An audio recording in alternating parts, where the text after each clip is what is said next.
예, 우리 앙상블이 연주한 것처럼 주 안에서 근심 없는 여러분들이 되시기를 바랍니다. 사도 인사를 드립니다.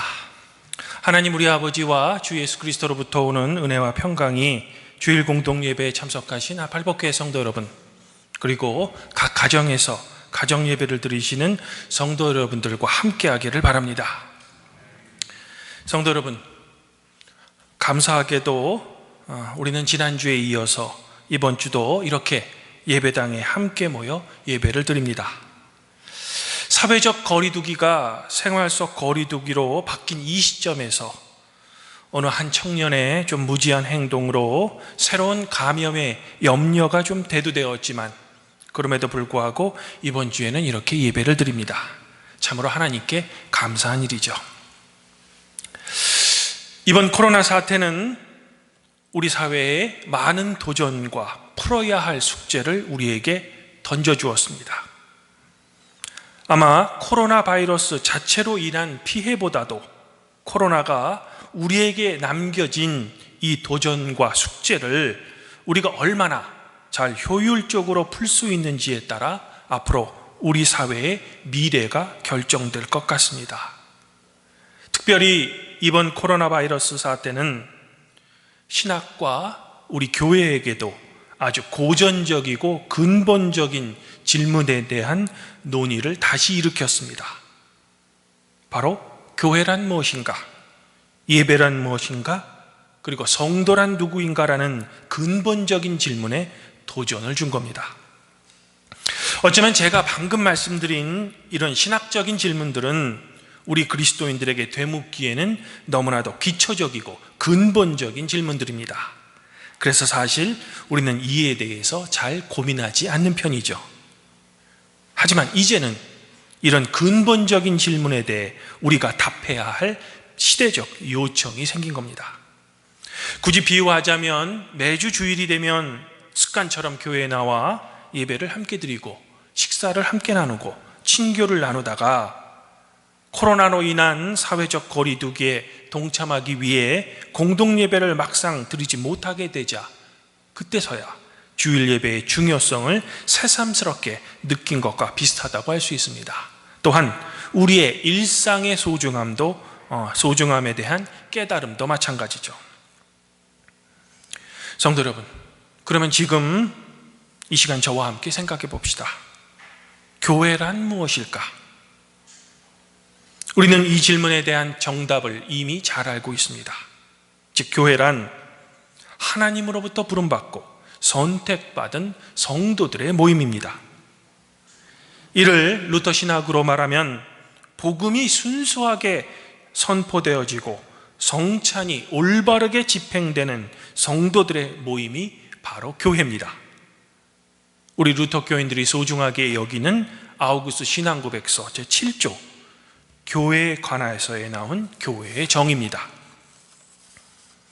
사실 제가 말씀드린 이런 교회의 정의는 우리들이 너무나도 많이 들어서 이미 익숙한 관념이죠. 하지만 우리의 관념 속에 자리 잡고 있는 이 교회의 뜻이 정말로 우리 교회와 신앙생활에 확고한 영향을 끼치고 있는 걸까? 오늘 말씀인 베드로전서 2장 2절부터 10절까지의 말씀은 우리 개신교회에는 특별히 중요한 말씀입니다. 특별히 9절은 우리 루터 신학의 핵심인 만인 제사장의 신학의 근본과도 같은 말씀입니다.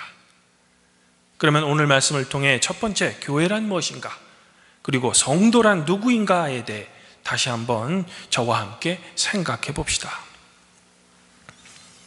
먼저 우리가 9절 말씀을 읽다 보면 하나님께서 택하신 성도, 즉 여기에 앉으신 여러분들이 얼마나 귀한 존재인가를 우리는 확인할 수 있습니다. 사도 베드로에 따르면 여러분들은 첫 번째, 택하신 족속입니다. 그리고 두 번째, 제사장의 나라죠. 사실 우리말 성경에 번역된 왕같은 제사장이란 번역은 약간의 오해가 있을 수 있습니다. 오히려 왕이 되신 우리 하나님께서 거하시는 나라, 곧 제사장의 나라로 번역하는 것이 제 생각에는 훨씬 더 좋을 것 같습니다. 그리고 이어 세 번째는 여러분들은 거룩한 민족입니다. 그리고 마지막 네 번째는 여러분들은 하나님의 소유가 된 백성이라는 겁니다. 참으로 세상에 속하지 않은 하늘에 속한 우리 성도들의 자존감은 정말로 높습니다. 즉 우리는 그리스도인으로서 그 멋과 자부심을 가질만 하다는 거죠. 하지만 정작 베드로가 이야기한 9절에서 정작 중요한 것은 우리 성도들의 이러한 황홀한 호칭이 아닙니다. 바로 선포하게 하려 하심이라 라는 본동사입니다. 즉 여러분들을 하나님께서 이처럼 귀한 존재로 만드신 이유는 바로 선포하기 위함이다 라는 겁니다. 그러면 무엇을 선포하기 위해 여러분들을 하나님께서는 부르셨을까? 바로 하나님의 아름다운 덕입니다. 당자의 비유에서처럼 이제 화를 내고 우리를 향해 돌아설 만도 한데, 또 이제 그만하면 우리 같은 인간 따위는 다시는 용서하지도 또 받아들이지도 말아야 하건만, 그래도 우리를 불쌍히 여겨 용서해 주시고 우리를 받아들이시는 하나님의 덕을 가리키는 겁니다. 이처럼 하나님께서는 당신 자신의 이런 아름다운 덕을 이 세상에 널리 전파하기 위해 우리를 택하신 족속으로, 그리고 제사장의 나라로, 거룩한 민족으로, 하나님의 소유가 된 백성으로 우리들을 부르신 겁니다. 하지만 결코 여러분들이 세상 사람들보다 위대하거나 또는 우리가 세상 사람들보다 잘나서 선택된 것이 아닙니다. 제가 10절을 읽어드립니다. 너희는 전에는 백성이 아니더니 이제는 하나님의 백성이요, 전에는 긍휼을 얻지 못하였더니 이제는 긍휼을 얻은 자니라. 즉 여러분들이 하나님으로부터 택함을 받고 그 귀한 사명을 받은 것은 우리가 결코 스스로 잘나서가 아니라 오직 하나님의 긍휼하심을 입은 까닭으로, 그것을 제발 잊지 말라고 베드로는 우리에게 신신당부하고 있는 겁니다. 구약에서 하나님의 사랑을 어머니의 자궁에 비유합니다. 즉 자식을 위해 자신의 목숨까지 마다하지 않고 희생하는 아낌없는 어머니의 사랑이야말로 바로 하나님의 사랑이며, 이러한 사랑을 우리는 자비 또는 긍휼이라고 표현하고 있는 겁니다. 그리고 이런 조건 없는 긍휼과 자비로 여러분들이 세상 사람들보다 하나님으로부터 먼저 선택받았다는 겁니다. 사랑하는 성도 여러분, 우리 나약한 인간은 사랑을 받아본 사람만이 다른 사람을 사랑할 수도 있습니다.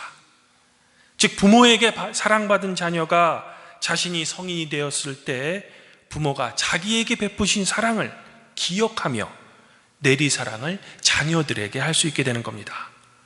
아마도 이런 이치 때문에 주님께서는 여러분들을 먼저 선택하시고 여러분들을 죽기까지 사랑하신 겁니다. 바로 여러분들이 먼저 사랑을 받은 것처럼 여러분들이 세상 또한 사랑하라는 주님의 의미인 겁니다. 이런 의미로 우리는 이미 행복한 사람들인 겁니다.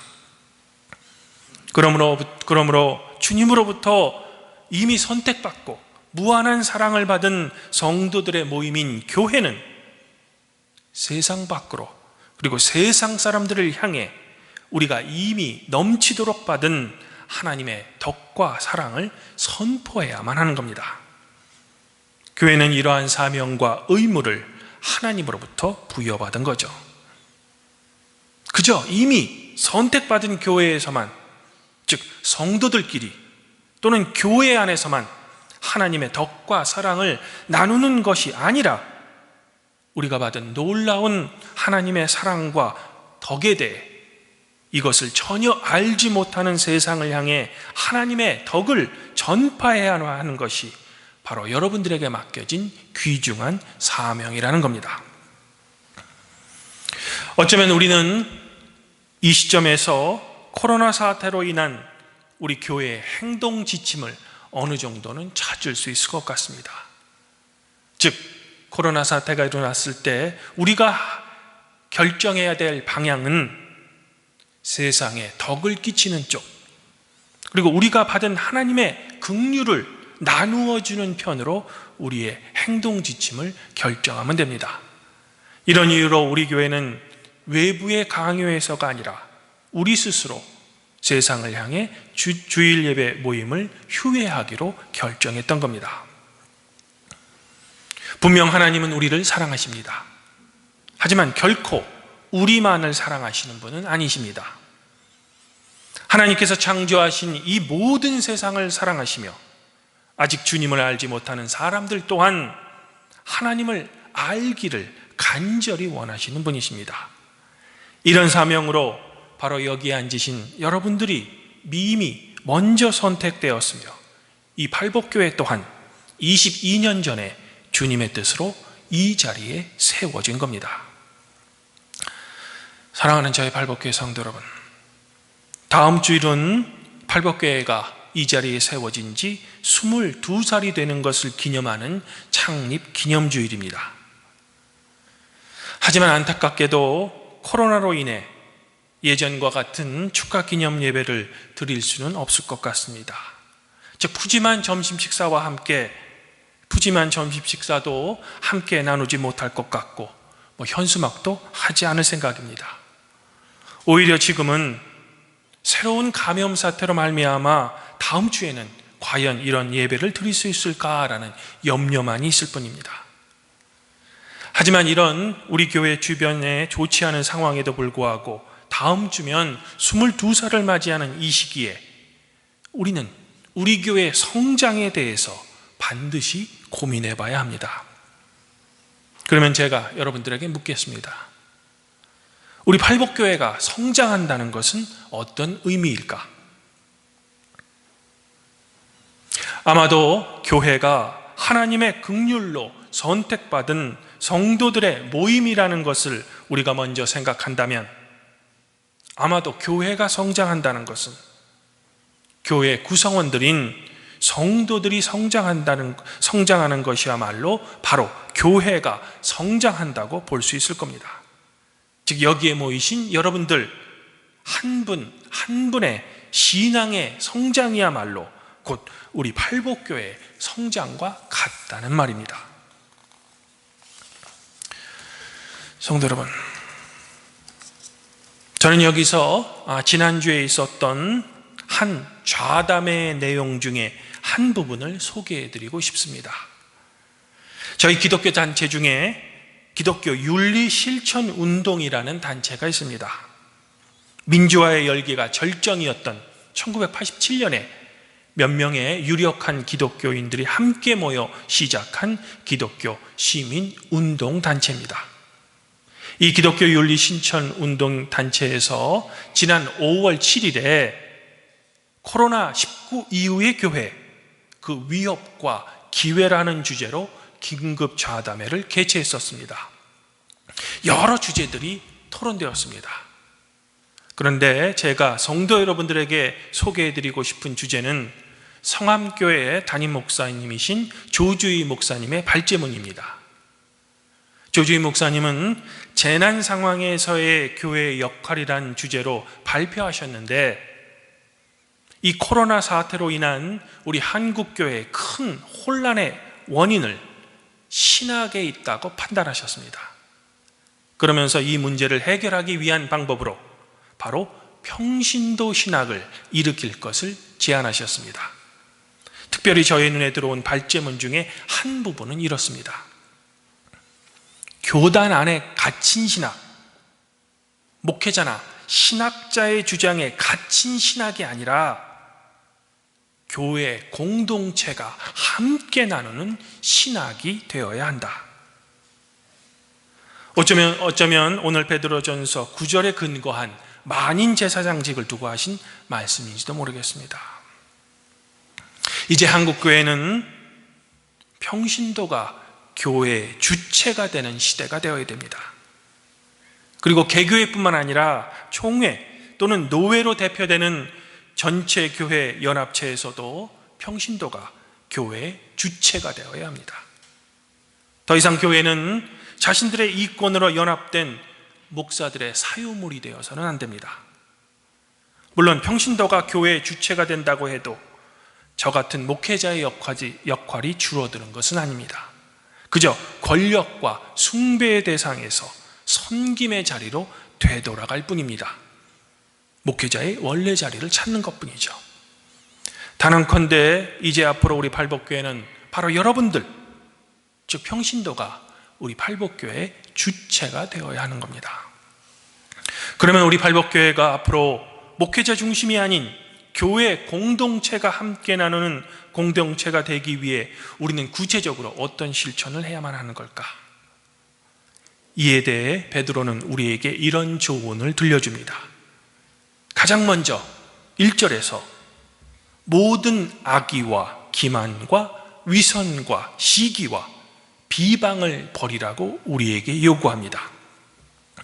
사실 우리 교회와 우리 사회를 병들게 하는 것은 위선, 그리고 시기, 그리고 상대방을 향한 악의에 찬 비방이죠. 오늘 사도행전에서 등장하는 초대교회의 첫 번째 다툼도 바로 헬라파 유대인들과 히브리파 유대인들의 갈등에서 시작된 겁니다. 누구보다도 이것을 자신의 두 눈으로 목격했던 베드로가 이것을 먼저 하지 말 것을 교회 공동체에게 요구하고 있는 겁니다. 바로 신명기 말씀인 하나님이 거룩하듯 하나님의 백성인 여러분 또한 거룩하라는 명령인 겁니다. 하지만 이것만으로는 부족하죠. 왜냐하면 이것만으로는 교회 공동체가 신앙 공동체가 아닌 그저 사회 속의 하나의 윤리 공동체로 전락할 수 있기 때문입니다. 이런 이유로 베드로는 한 걸음 더 나아가 하나님의 말씀을 사모할 것을 여러분들에게 권면하고 있는 겁니다. 이렇듯 여러분들을 자라게 하는 것은 바로 하나님의 말씀이며, 이런 이유로 베드로는 여러분들에게 하나님의 말씀을 사모하라고 권면하고 있는 겁니다. 즉 하나님의 말씀을 사모하게 되면 그 말씀의 힘이 우리의 신앙을 무럭무럭 자라나게 해서 우리 안에 있는 모든 악의와 기만과 위선과 시기와 비방을 버리게 하며 오히려 우리 안에 모든 선함과 정직과 진실과 배려와 칭찬과 권면을 우리 안에 자연스럽게 일으키어 마침내는 우리를 구원에 이르게 한다는 겁니다. 이처럼 우리의 신앙의 성장은 우리의 능력으로 자라나는 것이 아니고 오직 하나님의 말씀이 우리를 성장시킨다는 겁니다.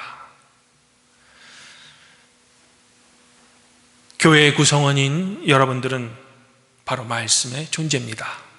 말씀으로 태어났고 말씀으로 세상을 이깁니다. 바로 하나님의 말씀이 우리 그리스도인들의 본질이며 세상을 향한 방법인 겁니다. 그러므로 여러분들은 하나님의 말씀을 먹으며 자라나셔야 합니다. 왜냐하면 하나님의 말씀이야말로 바로 여러분들의 생명이기 때문입니다. 그러므로 결론적으로 우리 팔복교회가 성장한다는 것, 이것은 여러분들이 성장한다는 것이며, 여러분들이 성장한다는 것은 하나님의 말씀으로 거듭나고 강건해지고 깊고 넓고 풍성해져서 여러분들이 세상을 이길 수 있는 하나님의 사람이 되는 겁니다. 이것이야말로 바로 우리 팔복교회의 성장이 되는 겁니다. 그리고 바로 여러분들이 이렇게 될 때 교단 안에 갇힌 신학이나 목회자나 신학자의 주장에 갇힌 신학이 아니라 바로 교회 공동체가 함께 나누는 신학을 바탕으로 한 팔복교회가 될 수 있는 겁니다. 그리고 이 방법이 바로 코로나 시대 이후의 상황을 극복할 수 있는 길이며 주님의 몸된 교회의 본질을 되찾는 길일 것입니다. 주님 안에서 한 형제자매인 팔복교회 성도 여러분, 먼저 교회와 여러분들의 신앙을 성장시키는 하나님의 말씀을 사모하시기를 바랍니다. 여러분들은 이미 베드로가 선포한 대로 주님의 인자하심, 즉 긍휼의 맛을 이미 맛본 선택된 성도님들이 아니십니까? 그리고 여러분들은 이미 승리하신 분들이 아니십니까? 아무쪼록 오늘 여기에 모이신 모든 성도님들은 하나님의 긍휼로 먼저 선택받은 사람들임을 결코 잊지 마시기를 바랍니다. 더불어 이 어렵고 혼란스러운 이 시기에도 그리스도 예수 안에서 하나님의 말씀으로 여러분의 신앙의 삶이 성숙되기를 지금 이 시간 간절히 소망합니다. 그 소망 가운데 하나님의 놀라운 축복이 팔복교회 모든 성도님들과 그리고 각 가정에 충만하기를 주님의 이름으로 축원드립니다. 그리하면 모든 지각에 뛰어나신 하나님의 평강이 그리스도 예수 안에서 여러분들의 마음과 생각을 지켜주실 것입니다.